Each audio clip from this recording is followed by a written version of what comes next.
So you must have seen this iconic photo. It used to be on almanacs, also called calendars.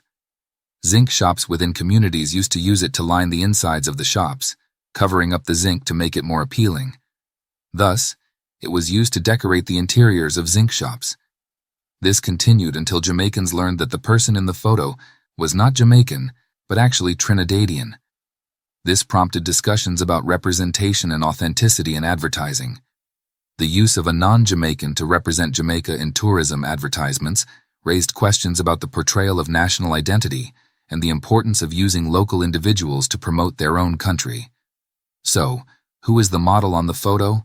Well, Sintra Bronte is a Trinidadian model and entrepreneur, renowned for her iconic 1972 appearance in a promotional poster for the Jamaican Tourist Board. In the poster, she is famously depicted wearing a wet orange t-shirt with the word Jamaica printed on it.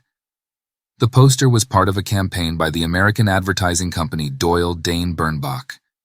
In the 1980s, Jamaicans raised the issue of a Trinidadian representing Jamaica, and not just any Trinidadian but one of Indian descent. Anthony Abrahams, the director of tourism at the time, said the advertising agency were initially looking for a Jamaican Chinese woman to attract Asian tourists, but they had difficulty finding the perfect candidate. When they encountered Sintra Bronte at Kingston's Pegasus Hotel, they felt she had the right look for the campaign.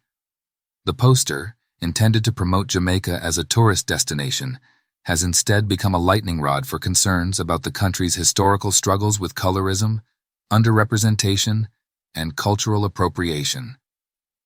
Jamaica's history of colorism, which privileges individuals with lighter skin tones and European features, has led to a lack of representation of Black individuals in various areas, including tourism advertisements, banking, and beauty contests.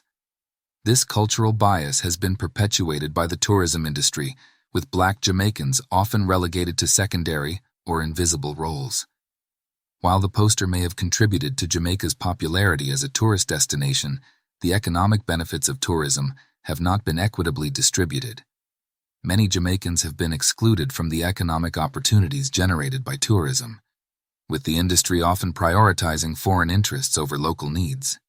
The Sintra Bronte poster has become a symbol of Jamaica's representation conundrum, highlighting the need for greater authenticity, inclusivity, and cultural sensitivity in advertising and tourism promotion.